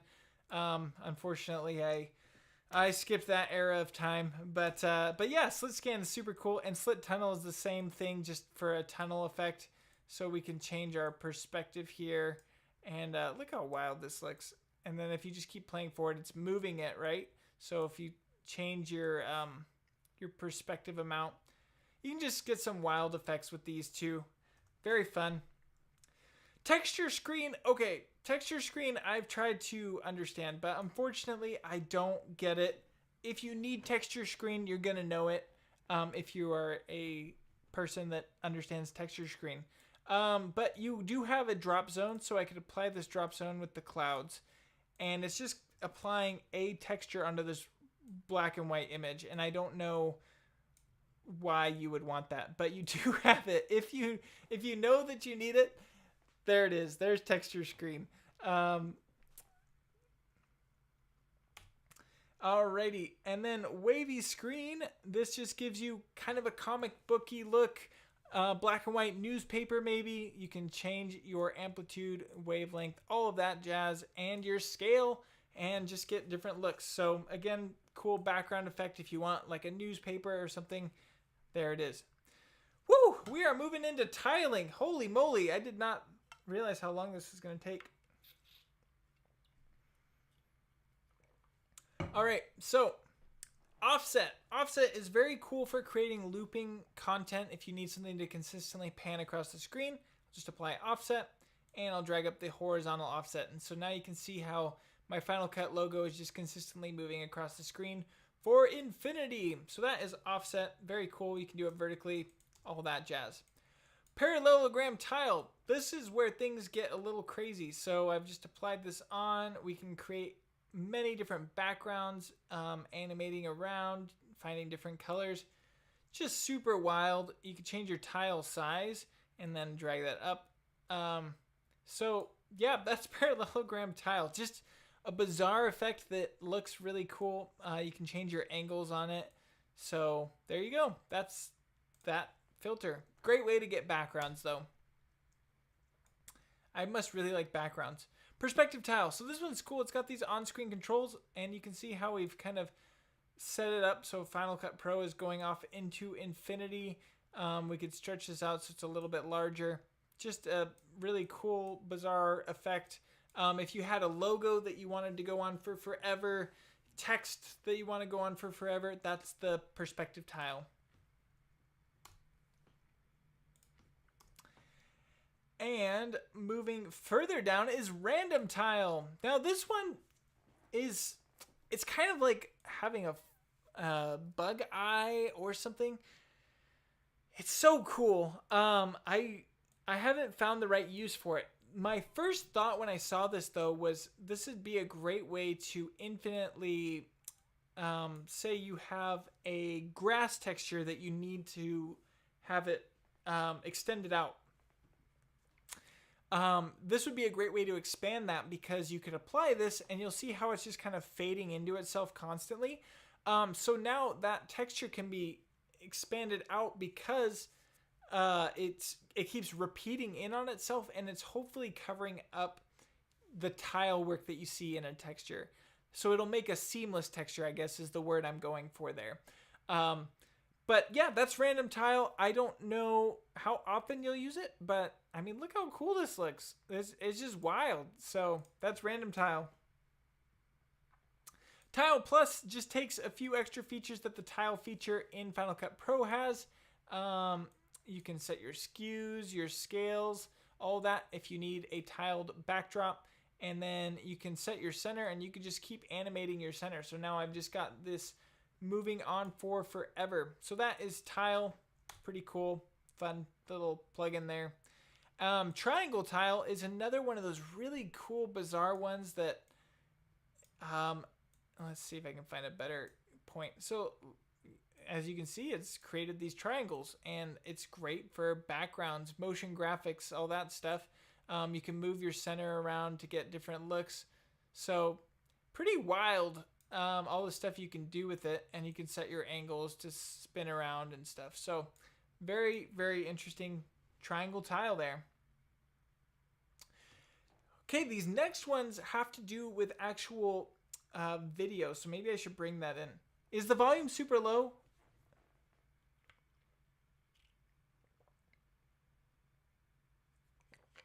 Oh, interesting. Okay, good to know. Let me see if I can turn it up there. Hello, hello. Maybe I need to get closer to my mic here.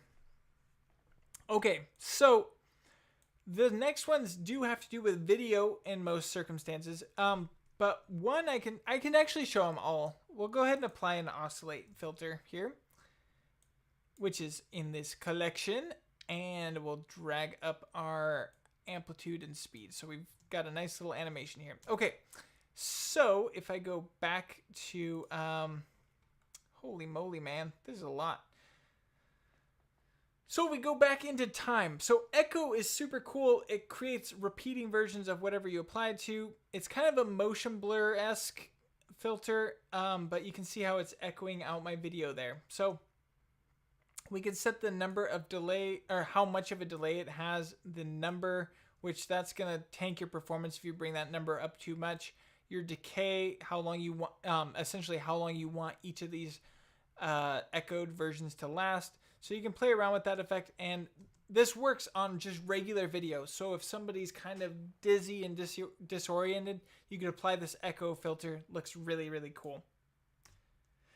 Scrub is, I actually didn't know if this one would work in Motion, but it does, or in Final Cut. So Scrub lets you set exact values for where your video is playing out.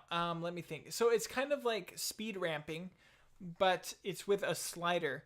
I personally don't like it. I would rather just regular speed ramp, but you can see how I could add in a keyframe, move forward, and then bring up the frame offset. And that should, if everything works as it should, see how it made it way faster for a second there?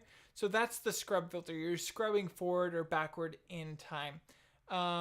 Yeah.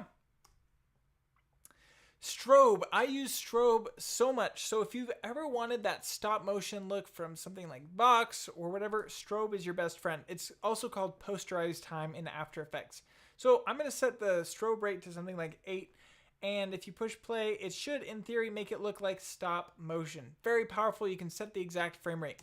However, this is the #1 filter that seems to break in Final Cut Pro. Where maybe you'll apply it to something and it just won't apply that strobe effect.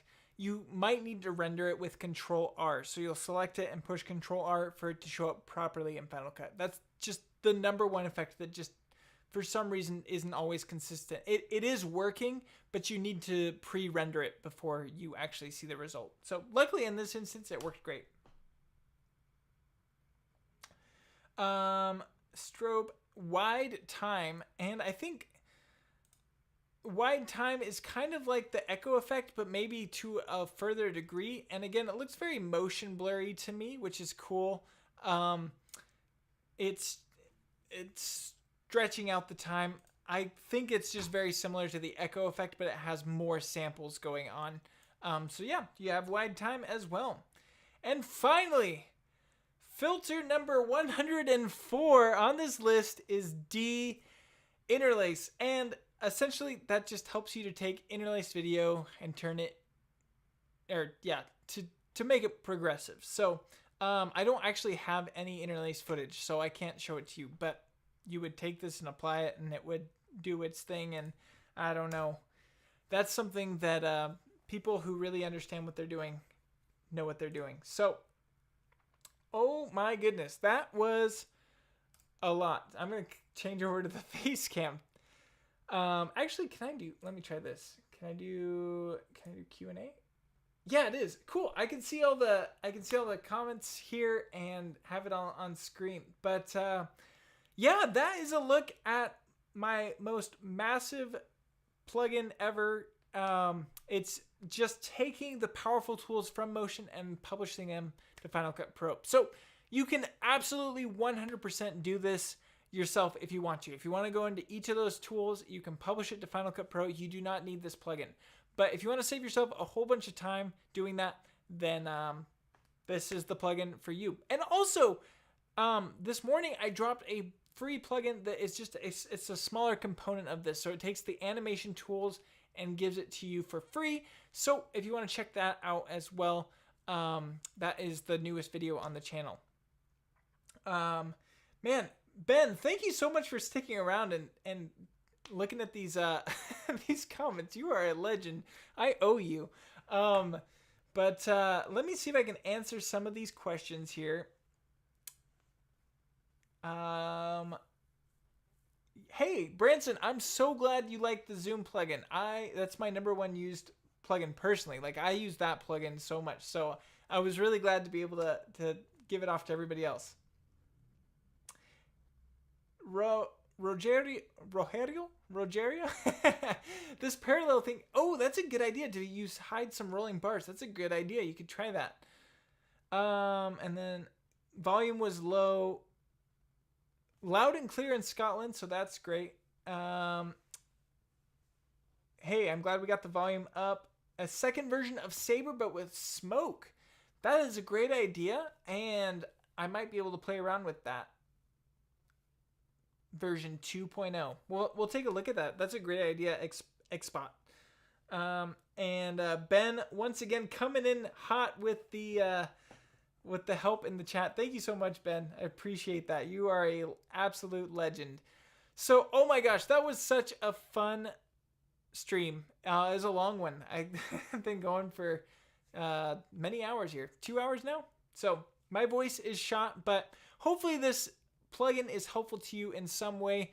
I just wanted to create this live stream that covers every tool so that people can hopefully reference it. I'm going to try and add chapter markers to all of this, which is going to be an enormous undertaking. So pray for me while I do that. But I'm really glad to get these tools out to everybody because I want to make Final Cut Pro as powerful as possible. And so I thought, why not take the tools from Motion and put them in Final Cut? I feel like that's a missed opportunity. So yeah, hopefully that's helpful. Make sure you use the code 3yearsbro for 30% off, and all my plugins on the store are 30% off right now for the next 3 days to celebrate 3 friggin' years on YouTube. I can't believe it's already happened. So 3 years has flown by, and it's mind-blowing that I get to do what I get to do for a living. So thank you, everybody, for your outrageous support over these last 3 years. And the next stream for patrons, I want to do one. I'm considering next week if I can. So it's depending on my schedule. I want to announce it a little bit earlier. But hoping the next stream for patrons will be next week. And I'm not 100% sure what I'm going to do with that. I would like to do a more Final Cut Pro related stream because I've been doing a lot of motion streams. So anyway, thank you again, everybody, for stopping by. And I can't wait to see you in the next video and next live stream. I want to do more live streams. Let's do it. So anyway, I will see all of you. Let's see if I can find there it is. There's my stop streaming button. I will see all of you later. And again, thank you for taking the time out of your day to stop by.